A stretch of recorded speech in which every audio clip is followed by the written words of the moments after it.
A very good evening to everyone on the webinar.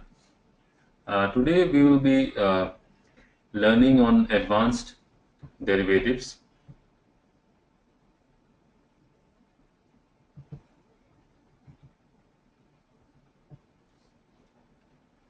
So we will be learning about advanced derivatives. So the structure of the webinar is that we will be devoting the major portion of the time on the webinar on advanced derivatives, but we will spend initially few minutes on the basics of derivatives, futures, and options. That will be only a small part, just to refresh some of the attendees. And then we'll talk about option Greeks. We'll talk about option strategies, then trading methods, and tool. We'll also talk about money management. So what you need to understand is that derivatives, that is futures, basically derivatives are futures and options. They are the highest stakes money game in the world, where fortunes are made and lost daily. And the best part is in derivatives, that is in futures and options, you can trade both the long and the short. That is, if you're bullish on the market, you can go long. If you're bearish on the market, you can go short. And luck might play a part in the short term, but in the long term, it is your strategy. And ultimately, acting in a disciplined manner holds the key to success. So, somewhere or the other, discipline comes in, whether one is trading or whether one is investing. And also, we need to remember that trading is a human game, a game of emotions. So, what we find at times that the markets act in extraordinary manner, and these can be the best times to play. So if you have a strategy in place, then you don't need to really think much as to what is happening in the market. You can go ahead and go as per your strategy. And to profit in futures and options, you will need a systematic approach, a well thought out strategy. So what I will do is I will present some good ideas, but it's up to you to implement them systematically, because ultimately it all boils down to a consistent approach to trading. And the last point here I would like to add is that the nature of the markets is to punish the uninformed and the ill prepared. Those who are uninformed, those who don't spend the time gaining the knowledge and are ill prepared, they get punished. So let's begin our journey to join the minority, because it's generally they who reap the rewards, because they spend the time in understanding the markets better, and also understanding themselves better. So on the derivatives front, primarily we have exchange traded instruments. We have the futures and the options. Futures are again exchange traded. They have a standardized contract. You have a lot size and minimum price fluctuation. There is an expiry date. So all these derivatives have an expiry date. Then, since these are traded on the exchange, so legally binding on both parties, and since the exchange is there, so no counterparty risk. So that's one of the reasons why post 2008 subprime crisis, a lot of I would say movement or market action has moved to the from the OTC to the exchange traded derivative instruments, because that's better regulated. So futures basically, when trading futures, because you are trading for future delivery, it is just as easy to sell first and then to buy back later. So in futures, as I said, in delivery you can be long or short depending upon whether you have a bullish view of the market or a bearish view of the market.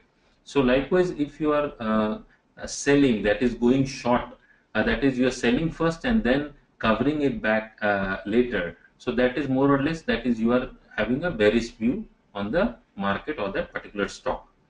So which months ideally should you trade? So you should trade the most active month, until unless you have a specific reason to trade some other month. So you can see which month has the highest open interest. Generally, it's the near month contracts. And most important, you need to understand your risk profile before getting into futures and options segment. You need to understand the risks and the opportunities which are there.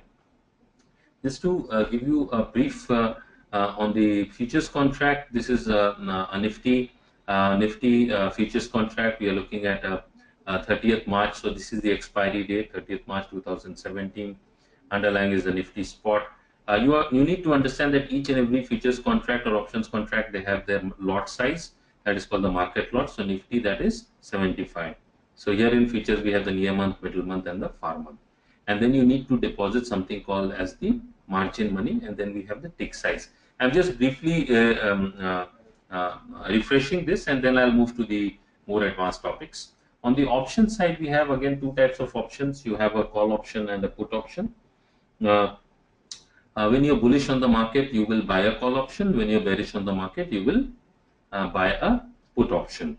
So the major difference between futures and options is that futures are an obligation, but in options they are not an obligation. They give the buyer the right, that is to buy or sell a specified underlying at a set price on or before a specified date. So it's again we look at a Nifty 50. This is a Nifty index option. We have a 8,900 call option, 30th March expiry. So you can see that this is the way it fluctuates. You have the market lot. You need to understand these things. So that is quite helpful. Now, why trade options? Now we'll come to the detailed parts. Why trade options? Options, basically you can hedge your existing position. So if you have your positions in the cash segment or in the futures segment, you can hedge your positions with options. We'll look at examples. Then attractive returns, because option trading involves a very small capital outlay, so one can make a large amount of money, but at the same time one can lose significantly also if one really doesn't know how to manage one's risk. Then there is something called limited risk, as an option has an inherent hedge in its losses, as it is limited to the premium paid as compared to the unlimited loss in a futures position. So in futures, the loss is unlimited, means if you don't have a stop loss or the market down gaps, you can lose significantly more than what you had risked.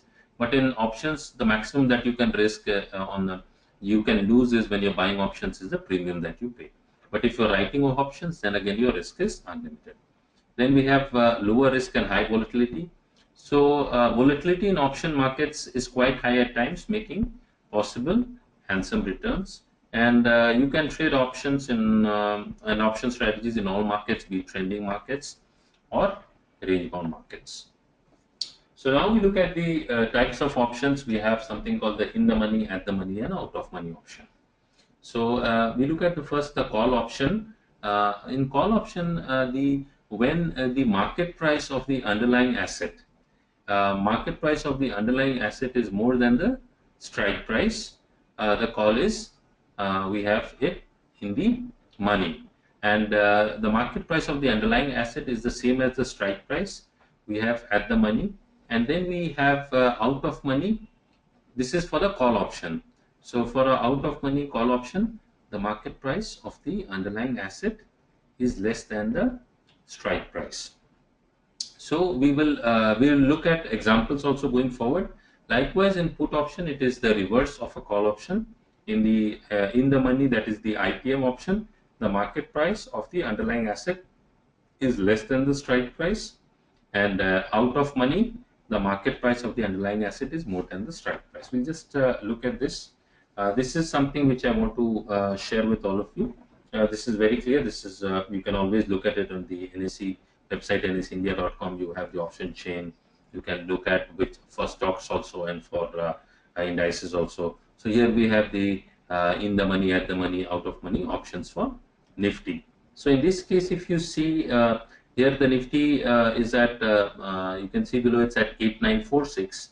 So so all these options which are there, you have above below 8,900, they are all in the money, and you can see that the premium for the 8,900 is we'll just take the LTP last traded price, so that is 160, and then you have 8850, that is at 192. And if you look at the 8,300 strike price option, there the premium is 675. This is for the call option. We are looking on the left hand side right now. So what it means is that they are deep in the money options. And here we have again when we look at the 8950, 9000, 9050, and till we are seeing here till 9550, these are all out of money, and the further you go away, the deeper out of money options they are. So you can see that a 9550 call option for a March expiry you can buy it at 4 points. So somewhere so you multiply it by 4 into the lot size, that is 4 into 75, so effectively 300 rupees. So somewhere or the other you need to understand is that which are the options, and you can see that the volume is also there for these options. You have the volume and the open interest and the change in open interest. So you can see that you have both for the calls and the puts. For the puts, this is the NSE. You can get all this data from the NSE website also, and for all the stocks, and it is very useful. So before getting into which option to buy, you can get all this information. Now we come and look at what is intrinsic value and what is time value.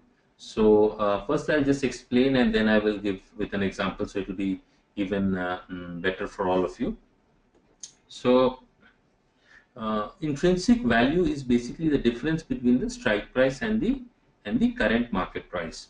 And intrinsic value is always found in the ITM, that is in the money options. Out of money options have zero intrinsic value, and time value is equal to option value minus the intrinsic value. And third is that time value premium decreases at an accelerated rate as the option approaches maturity. So this is the basic catch of buying options, is that you have something called the time decay. So if you're a buyer of option, you are fighting against time. So the sooner the market moves in your favor or the stock moves in your favor, you are better off. So now we'll just take a couple of example here, so it will be even better. So here we have the date is 1st of November. The contracts are November contracts 2015, and this is just an example to explain better. And the futures is at 8,400. So if you look at the 8,300, just below that 8,400, if you look at the 8,300 call option, CE is for the call option, C is for call, E is for European. So CE, that's why it's called CE, and P is for your put, and E is for your European. Now if you look at the 8,300 call option, the premium is 185.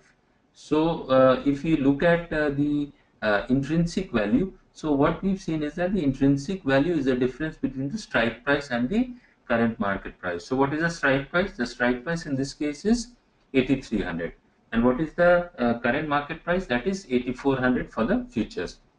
So 8,400 minus 8,300 is equal to 100. So that is your intrinsic value. But we find that apart from the intrinsic value, the option premium is 185. So the balance is time value. So time value is equal to option value, that is 185 minus 100. So the time value is 85. And you see that the time value which is there for the 8,500, 8,300 call option, that is at 85, and then it goes up to 120, and then it starts decreasing 80, 50 and 20, likewise for the different strike prices. Same if you look at the put option. So in put option, what happens is that if we are looking at the 8,400 futures, so we look at the 8,400 put option. So here the premium is 120. So in this case, the intrinsic value is 0 and the time value is 120. So for an 8,500 put option, if the premium is 180, the intrinsic value becomes 8,500 minus 8,400. So that's 100. So intrinsic time value becomes 180 minus 100, that is equal to 80. So likewise, you can see that it is comparatively a very simple concept, that intrinsic value is the difference between the strike price and the current price. Time value is equal to option value minus intrinsic value. Then we look at the overall put call. If we what happens is that time value decreases as the option gets deeper in the money. So the deeper the option is in the money, the intrinsic value increases and the time value decreases. But buying too much deep in the money option is also not a good strategy, because in that case you will be paying a very significant premium. At the money, in at the money option, be it a call or a put, time value is at the maximum. When the option is at the money, intrinsic value is 0. So generally you should buy slightly out of money or slightly in the money options. And looking at out of money, time value decreases as option gets cheaper out of money. So intrinsic value becomes 0. Now we look at some of the option Greeks as to what they are, and then we will look at specific examples and strategies. So the first and foremost which is talked about is delta. This I would say that is something you should definitely look at and watch this. As to what is the delta of that particular option which you're buying. Generally, you need to remember is that the further out of money option if you buy, the lower the delta it will be, and the deeper the in the money option that you buy, the higher the delta it will be. So delta basically it refers to the percentage move the option registers in comparison to its underlying. So if the underlying is moving by 1 point and the delta is 0.5, so that means the option will move by 0.5, and its value ranges from 0, that is for very deep out of money options, to 1, that is very deep in the money options, which behave more like the underlying itself. At the money options have a delta value of 50% or 0.5. Calls have positive delta, whereas puts have negative delta. Next, we have something called gamma. So gamma, it is the extent to which delta itself is changing in relation to the underlying price move. So once a change in volatility, and gamma basically does not differentiate between calls and puts. It only focuses on the strike price. So anytime you buy an option, any option, whether it is a call or a put, you acquire long gamma. Anytime you sell an option, call or put, you gain short gamma. Then we, apart from delta and gamma, we have something called the vega. Vega, it is a measurement. It is the measurement of an option's sensitivity to changes in volatility of the underlying asset. So vega represents amount that an options contract's price changes in reaction to a 1% change in implied volatility of the underlying asset. So vega is a measure of the change in option contracts price in reaction to a 1% change in the implied volatility, that is IV, of the underlying asset. And the next is theta. Theta measures an option's rate of decay over time. When we study theta, we must have a clear understanding of time and value. So you need to understand that delta is something which you definitely should pay attention to, and theta also you should definitely pay attention to, because these would be the most important ones for you to watch out for. Apart from that, you should also look at gamma and vega. So now we shall look at certain strategies as to on the option side how you can take advantage of these strategies. I'll also explain with examples so that it is even better for all of you.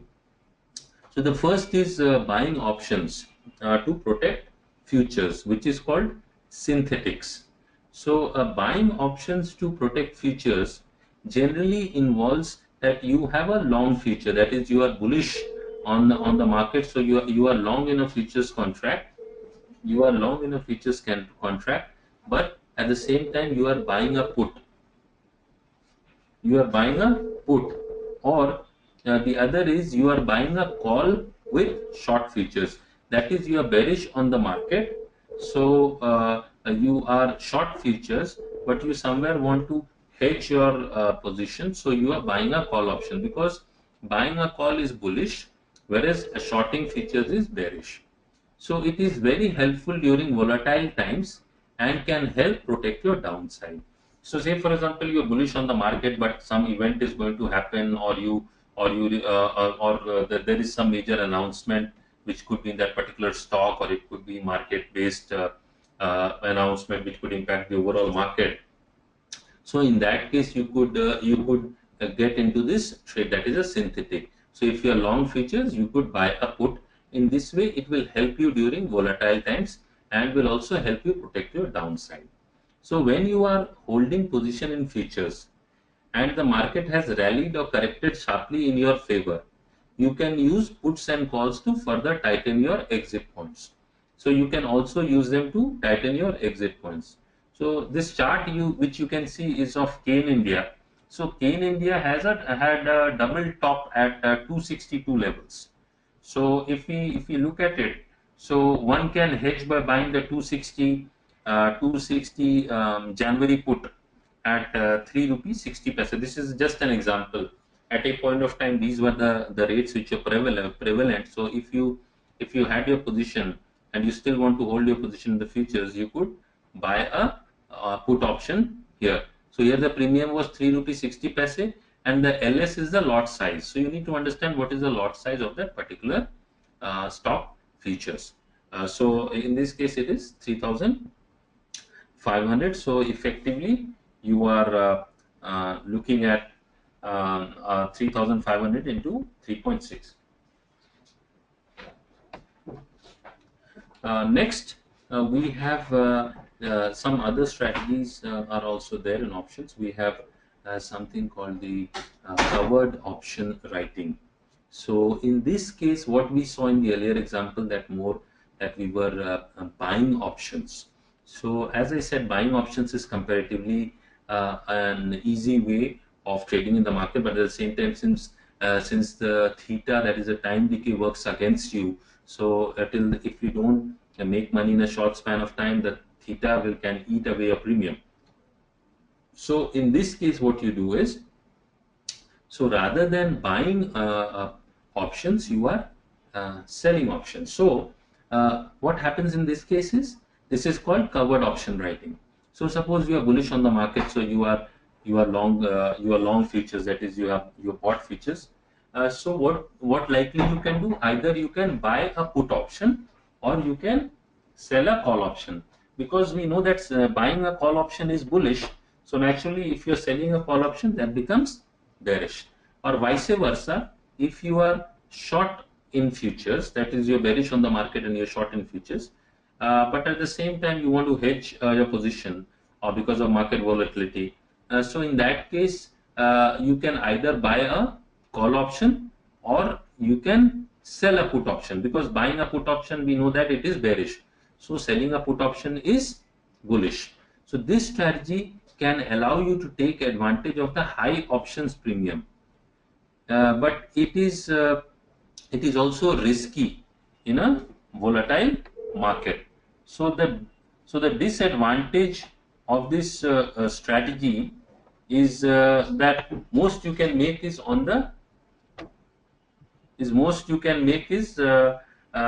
premium you have received, but still it is a good strategy. So you need to understand that if you are writing options, if you are on the sell side of options, somewhere you have to manage your risk, because if the market opens up gap or down gap against your existing position, so how do you manage that risk? That's a challenge which most of the option writers do face, but they manage it with the help of strategies. Next, we have a vertical call spread, which is again a bullish. We have a bullish spread, and then we have a vertical put spread, which is a bearish. So a vertical call spread is where you have two call options of the same month, but with different strike prices that are spread against each other. So the vertical call spread here is bullish, and the vertical put spread is bearish. So this is a mirror image of the call spread. So now we look at an example of this. So here we have a bull call spread. So if we look at this example, in this we see that on 1st of November 2015, futures was at 8,400. So in this case, the strike price that we are looking for the call option is 8,400 call option and the 8,500 put option. So what we are doing is we are buying the lower strike price, that is by the at the money call, and we are selling the out of money call. So this is a strategy if you are having a bullish view on the market, but you simply don't just want to buy a call option. In that case, you can enter into a bull call spread. So what you do is, that the futures is at 8,400, and the call option strike price is at, you buy it for 8,400 call option at 120 premium, and you simultaneously sell a 8,500 call option at 80. So in this case, what you are doing is, you have a bull call spread. Now what happens is that on the 2nd of November, uh, the futures, Nifty futures from 8,400 has moved to 8,500. So since it has moved in your favor, so what it means is that the 8,400 call option which you have bought, you had bought it at 120, but now since Nifty futures has moved up from 8,400 to 8,500.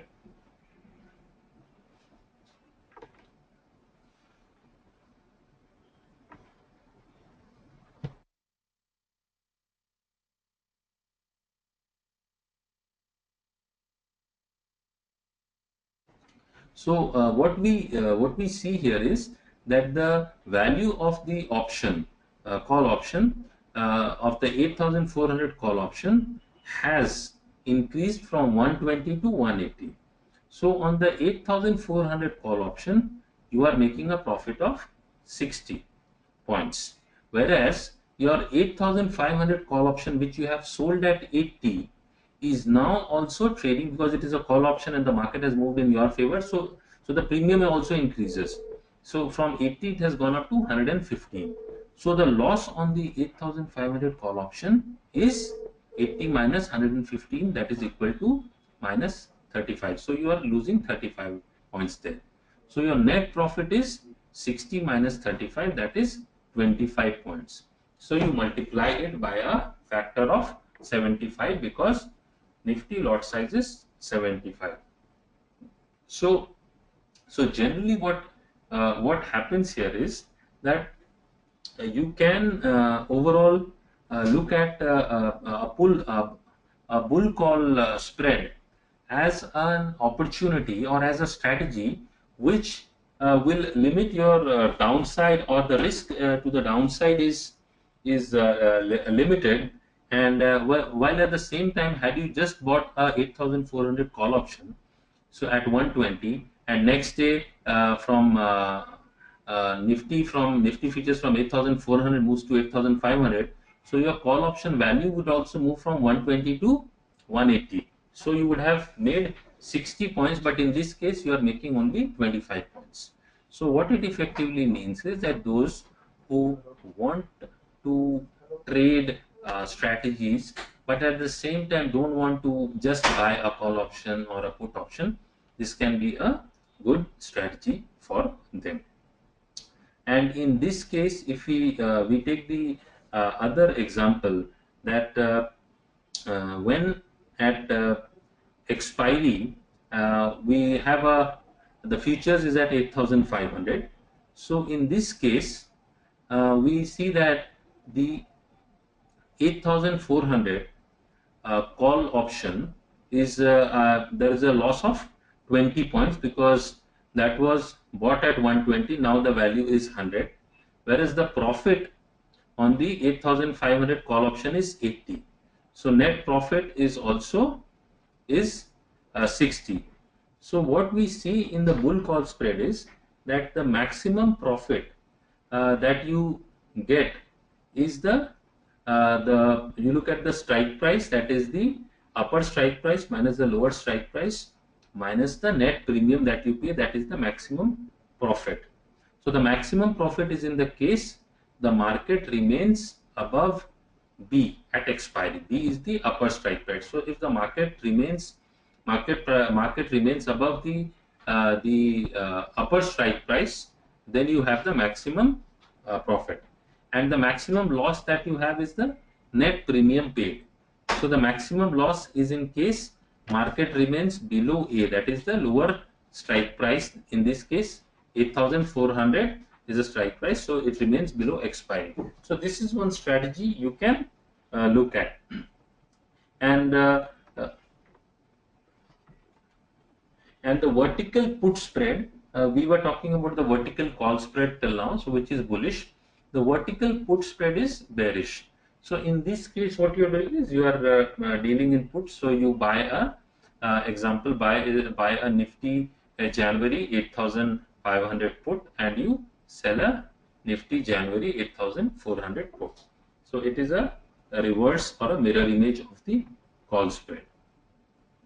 And as far as the bull spread is concerned, suppose the view in this case, the earlier example we looked at, that from 8,400 it goes to 8,500, the view was right and we made money. But what if the view is wrong and Nifty futures from 8,400 it corrects and comes down to 8,300? So in this first case, what has happened is we have bought this 8,400 call option at 120, but on the 2nd of November, because the market Nifty has corrected by 100 points, so the value of the option of the 8,400 call option has corrected or has declined from 120 to 80. So net loss on the 8,400 call option is 40. Whereas looking at the profit on the other trade, the 8,500 call you have sold at 80, and since the market has corrected, so the value of this call has also corrected. So the value is now 50. So in this case, you have sold it at 80 and you are buying it back at 50. So net you have a 30 point plus. So 30 point plus, but overall net with this particular spread, if the bull call spread which moves in against you, you are incurring a loss of only 10 points. So you need to understand is that had you simply bought the 8,400 call option and at 120, and Nifty corrected from that level from 8,400 to 8,300, so you would have lost 40 points. But in this case, you have lost only 10 points. So if you want to minimize your risk, but at the same time you have a view of the market, these are some strategies you can look at. The vertical call spread or the vertical put spread, and also as I talked about, that if you have positions in futures and if some major event is likely to happen, it could be a stock specific event or it could be a major economic announcement or development, and you need to protect your position, you don't want to exit your position, then you can do either a synthetics or you can go in for covered option writing. So next we look at something called calendar spreads. So calendar spreads, they are also known as time spreads, and basically they take the advantage of the tendency of nearby options to decay faster than distant options. So in this case, what we see is that the option premium which I talked about, you will find that if the option is not going anywhere and it is just trading sideways, you will find that on a day-to-day basis the option premium value is declining because theta, that is time decay, is impacting the option premium. So calendar spreads or time spreads, basically they give you or provide you with the advantage or to take of the tendency that nearby options decay faster than distant options. So this strategy involves the sale of one option in 1 month and the simultaneously purchase of an option, usually but not necessarily the same strike price, in a later month. So for example, one might sell a Nifty January 8,400 call at 65 and you buy a Nifty February 8,400 call at 172 for a net debit. So if the market remains stable, one gains the premium in the nearby to cheapen the ultimate cost of the distance. So what happens in this case is that you will find that the January strike price call option, that would because it is expiring in January, so its premium will decline faster as compared to the February option. So in this case, you can take an advantage of the of this by using calendar spreads or time spreads. Then there are some other strategies which are quite popular, straddles and strangles. So these are option spreads that involves both calls and puts. So the straddle basically involves buying and selling calls and puts at the same strike price. We'll take specific examples also. So during the life of a straddle, it is almost a certainty that one or both of the options will be in the money at any point of time. So in the straddle, what we find is that you buy a call option and a put option of the same strike price. But a strangle is different. In a strangle, it involves different strike prices. So it is less likely that both or even one of the strangle legs will be in the money at any point in time. So the straddle and the strangle sellers can do quite well in quite trading range market types, whereas buyers require a volatile, unexpected move. So just to give you an example, if there is a major announcement that is likely to happen, but you don't know which way it is going to impact that particular stock or which way that is going to impact the market. So you can go in for a straddle, you can go in for a strangle. But at the same time, you need to remember that when you are entering into strategies, once you should execute the leg at the same time. It is not that you square off the leg in which you are profitable and then you hold on to the leg which is in loss, because that's not the way a strategy works. So we look at straddles and strangles in greater detail. So here we have an example of a long straddle. So here again we look at that on 1st of November the futures is at 8,400. So we are buying an at the money call option, and also we are buying an at the money put option. So in this case we have the premium, what we see is 120. So on 2nd of November the Nifty futures moves up from 8,400 to 8,500. So what I see is that the 8,400 call option which I bought at 120, the premium has gone up to 180. So the profit on the 8,400 call option is 60. Whereas the put option which I bought, the ATM, that is at the money put option which I bought of strike 8,400, I paid 120. But since the market has gone up, so it has gone against my position. So the 8,400 put option is now at 80. So the loss on the 8,400 put option is 40. So net I have a profit of 20, because on my call option I am making 60 points, on the put option I am losing 40 points. So net I am making 20 points. So the advantage here in a straddle is that the maximum profit can be unlimited if the market moves significantly in either direction, and the maximum loss is that the net premium paid, which will be when the market expires at a strike price. So generally, if you are entering into a straddle or a strangle, you should not hold it for a very long once the event happens, because you have taken a position for as per the event. So if you are making money, you should book and get out, even if you are not making money, and you should, because once the event happens, that is already factored in the price, both of the underlying as well as the option premium. So it is not a good idea to hold on to much longer after the event has happened. So in this second case, we see below is that the futures from 8,400, it has gone up to 8,700.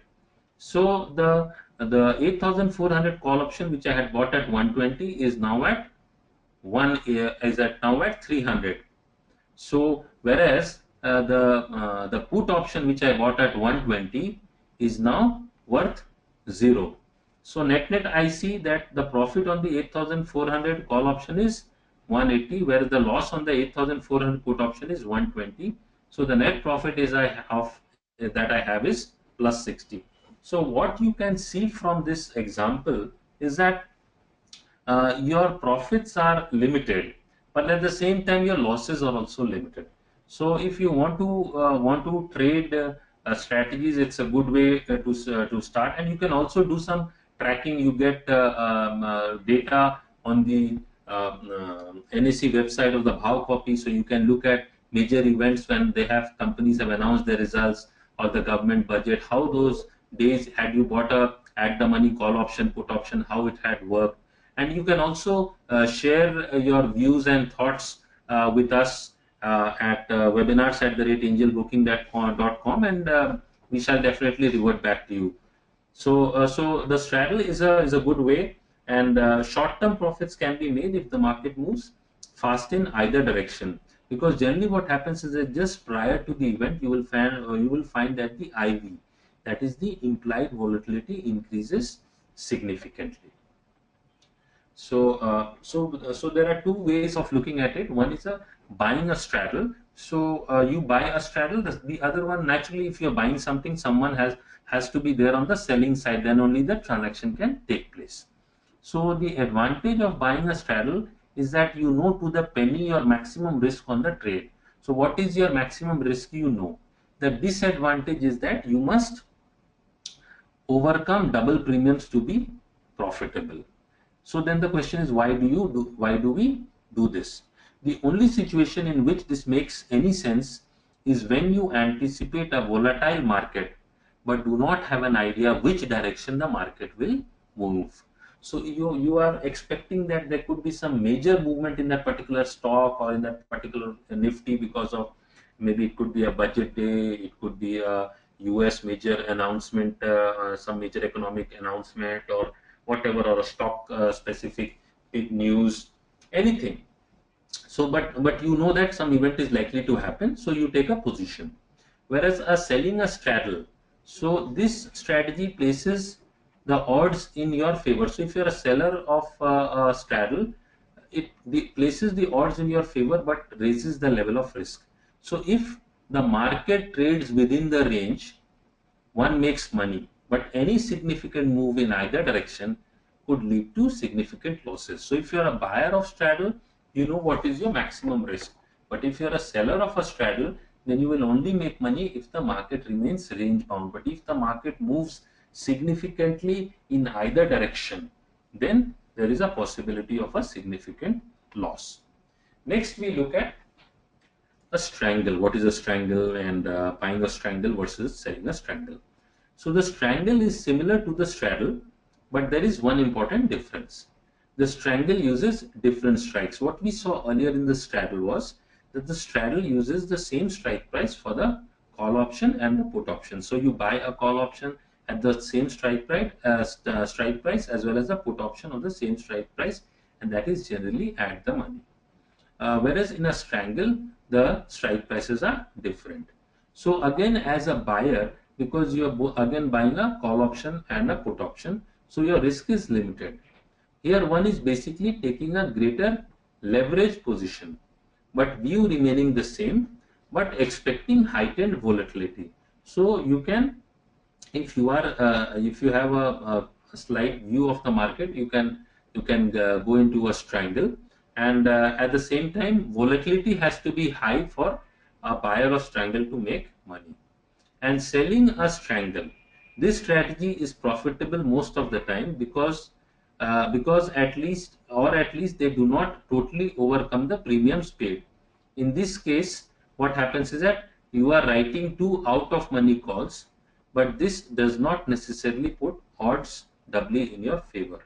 So a strangle is used when the investor or the trader believes the stock has a better chance of moving in a certain direction, but would still like to be protected in case of a negative move. So you have a view, you can get into a strangle as well. Next, there are other strategies like butterfly spreads and the condor. So we'll briefly talk about them as well. Uh, First is a butterfly. So a butterfly is a strategy. It is a combination of both a bull spread and a bear spread. So in this case, it involves three strike prices. For example, you buy a January 8,200 call option. Then you sell 2 January 8,250 calls, and you buy 1 January 8,300 call. So basically here what happens is, in a butterfly spread, there it is a combination of both a bull spread and a bear spread. It involves three strike prices. In this case, it is the 8,200, 8,250 and the 8,300 call. It's mostly a neutral strategy, and hence there are limited risks. But the profit potential generally does not justify the costs involved. So you need to be careful while getting into butterfly spreads, because you are entering into many positions at the same time. So the cost of taking this position is also high, while at the same time when you are exiting this strategy, so you will have to take into account the overall brokerages and the commissions that you pay while entering into this strategy, and then see whether it makes sense for you or not. It is mostly a neutral strategy, so hence the risks are limited, because you see that you are entering both a bull spread and a bear spread at the same time. So now we look at the condor. So what we see is that the condor's relationship to the butterfly is very much like the relationship between the straddle and the strangle. We saw that the straddle uses one strike price, whereas the strangle uses two. In a similar way, the butterfly uses one central strike, while the condor uses two. We saw in the butterfly spread that you are buying a January 8,200 call, but you are selling 2 January 8,250 calls. That is the central strike price here is the 8,250. So you are selling two, and again buying buying 1 January 8,300 call.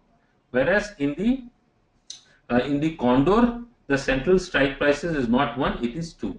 So what we find is that the butterfly and the condor are nearly the same strategy in all other ways. The choice of which of the two strategies to use is just a matter of where the stock is located in relation to the strike prices. In all the other aspects, the condor and the butterfly are just the same, as the straddle and the strangle are very much the same. So you have these strategies, you have butterfly spreads, you have condors, you have straddles, you have strangles, you have vertical call spread, vertical put spread, synthetics, covered calls, covered calls. So these are some strategies. Then you have something called the ratios. So generally what happens is that this strategy involves buying or selling a greater number of calls or puts on one side of the transaction than the other. So these are basically a combination of strategies and useful only in certain conditions.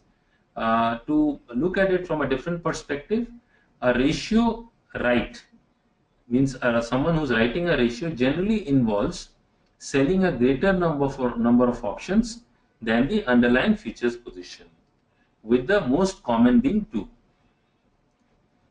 Whereas a buying of a ratio buying will involve buying a greater number of options than the underlying futures position. So the ratio, someone who's writing a ratio writing means selling a ratio spread, has a strategy, has a two-sided risk. If the market falls substantially, the risk on the futures is not limited. If the market rallies substantially, the upside risk is unlimited as well. So the ratio call writer has a neutral to slightly bullish outlook, whereas a ratio put writer has a neutral to bearish outlook. So someone who's writing a ratio call has a neutral to slightly bullish outlook, whereas someone who's writing a ratio put has a neutral to bearish outlook. So just to give an example, suppose you buy one futures contract but simultaneously sell two options contract. So this is another strategy which people use. Next, there is something called the reverse ratio spreads.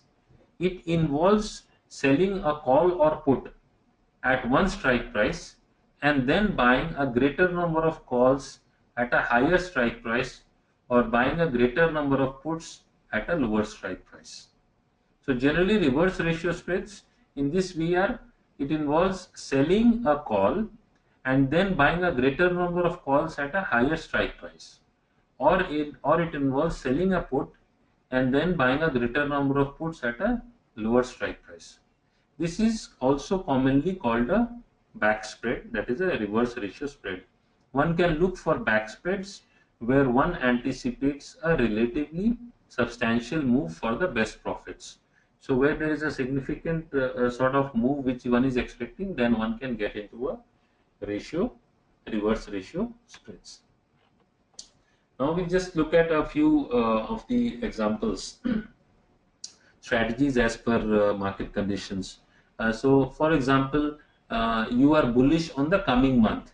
So you are bullish that going forward the next month, say April, is going to be bullish. So you enter into calendar spread. So what you do is you are selling the current month call option and buying the next month call option. So in this case, you are selling the current month, say for example 8,400 Nifty call option for 36 premium, and you buy the next month 8,400 call option for 135. So the maximum loss is 135 minus 36, that is 99 points. 99 into 75, you need to multiply it by the lot size. So in this case, it being Nifty, so it is 99 into 75. Whereas the gains are unlimited. So if you are bullish, you can enter into a calendar spread. Then no specific direction. The market could move in either way. We talked about the straddle. So especially during election or result period, this can be a strategy which you can look at. It's a very good strategy. But what I would suggest to all of you on this webinar is that do some past study as well, as to you can get everything on the websites as to which were the dates wherein predefined dates where the results came out for companies or some other major government announcements, and how the market reacted. Had you gone in for an ATM straddle, would you have made money? And if there were 10 such trades which were there, how many of them made money and how much you lost? So these are things, if you can do on your own, it will give you a further level of confidence. Then we have the next is you sell put if the markets expected to remain up. So if the markets are expected to trade above, say for example 8,700, so selling a put option of 8,400 for 90. So in this case, the maximum gain here is 86.5. That's less the brokerage, means whatever the charges are, and then the loss is limited loss is unlimited below the 8,310. So risk is reduced by maintaining a stop loss. So generally, if you're bullish on the market, you can buy a call option or you can sell a put option. Selling an option gives you a faster way of making money, but at the same time, you need to remember that writing of option is a far dangerous activity as compared to buying of options. So now we sum up and look at that. We've talked about different strategies, but what is it that you really should do when you are looking at options? First is that you need to stay away from deep in the money options. The key advantage to buying options are the high leverage and the limited risk. So if an option is deep in the money, it cuts down on your leverage and adds to your risk. And also, as I talked about earlier, that a deep out of money option will have a delta close to 0, whereas a deep in the money option will have a delta close to 1. So it will behave more or less like the underlying. So the premium will also be significantly higher. So it's not a very good idea to buy a deep in the money option. But in this case, for the option seller, the biggest disadvantage in selling deep in the money option is that the time decay theta is less. So it's not a very advantageous position for a seller of deep in the money option. Then the next is you find traders trading in deep out of money options. So earlier I had shown about Nifty, For the 9,550 option, call option, the premium was 4 points. So effectively, that's very negligible. So buying, but is it, does it make sense to buy that option? Not. No, it does not make sense to buy that option. So you should stay away from deep out of money options until and unless you have a very specific reason and some strategy to buy a deep out of money option. So generally the illusion is that deep out of money option gives you a lot of leverage, but in reality it just gives you a lot of hope, encourages overcommitment, and generally offers very little profit opportunity. So ideally you should avoid deep out of money options. So you should avoid deep in the money options, and you should also avoid deep out of money options. So then what are the options which you should actually look at? You should, if you're trading options, trade slightly out of money, uh, at the money, or slightly in the money. So slightly out of money or slightly in the money options, they are better placed while trading options. If you are having strategies to be traded, then you can look at the other strike prices as well. So these options that which are slightly out of money or slightly in the money, these options have a reasonable chance of proving profitable when buying and are generally the most liquid. For the option seller, he or she gains from the maximum possible time decay in such options. So you have a significant time decay also in such options. So you need to remember that when you are buying or when you are trading in options, if you are on the writing side of options or your strategy is more on the selling, then you time decay works in your favor. But if the time decay is not working in your favor, then you need to exit your positions on a fast basis. Then there is the best part is in options is that you have option strategies for all seasons. That is, if the market is bullish, you have a strategy. If the market is bearish, you have a strategy. If the market is not clear, but there is some major event is likely to happen, you have a strategy like Straddles, Strangles, bull spreads, bear spreads. So depending upon the market condition, you can have your positions. Next, we look at something called the put call ratio, the PCR. So generally what happens is that the average value for the PCR is not 1 due to the fact that equity option traders and investors almost always buy more calls than puts. So hence average ratio is far less than 1 for options. So you'll find that the put call ratio is generally in most cases less than 1, because a put call ratio, what does it mean, is the total number of puts divided by the total number of calls. So you'll find that we are optimists by nature. So majority of the investors and traders who are in options, they will be on the buying of call side. So when the ratio is close to 1 or greater, it indicates bearish sentiment, because that means that puts are being added. Higher than average number indicates more puts being bought relative to calls. This means that more traders are betting against the underlying, and hence general outlook is bearish. Conversely, when the ratio is near zero 0.6 or lesser, it implies a bullish sentiment. So again, you can see on this at the NEC website, you have the put call ratio, you have the daily reports section, and there you can see the put call ratio of index, and you can look at the put call ratio of stock options. So it gives you a good opportunity to understand that. Then we have the put call ratio. How do you analyze it? It's a contrarian indicator. So if a put call ratio is increasing during correction in an uptrending market, so it is a bullish indication. It means that put writers are aggressively writing at dips.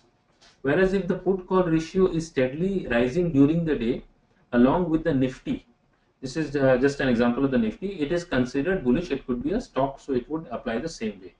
Likewise, if put call ratio is decreasing when the Nifty spot is near resistance level, that means it's a bearish indication. And the last is if the put call ratio decreases during downtrending market.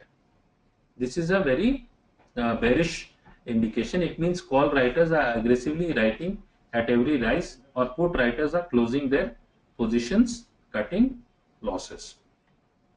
Next, we look at open interest and its interpretation. Open interest is the number of outstanding outstanding commitments outstanding in futures and options trading on an official exchange at any one point of time. So it is a number of outstanding positions. So you need to understand is that when the price is rising and volume is also rising and open interest is rising, that is a strong, that is the market remains strong. But if the price is rising but volume is falling and open interest is falling, that represents a trend reversal. Likewise, if price is falling but volume is increasing and open interest is also increasing, that is a bearish sign. That means the market is likely to remain bearish. And finally, if prices are falling but now volume is also started falling and open interest is also started falling, that is decreasing or declining, that means there is a possibility of a trend reversal. So now we look at that. We've talked about options, we've talked about different strategies, but there are a few precautions while trading options. The one is you should always maintain your strict stop loss.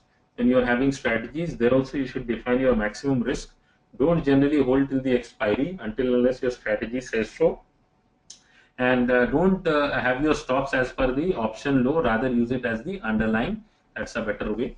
And if you're trading options and if your strategies are time specific, time bound, then ideally 1 to 3 days is the period wherein you should be in your positions. Otherwise you should look to get out if you're on the more on the buying side, because the time decay will eat up your option premium.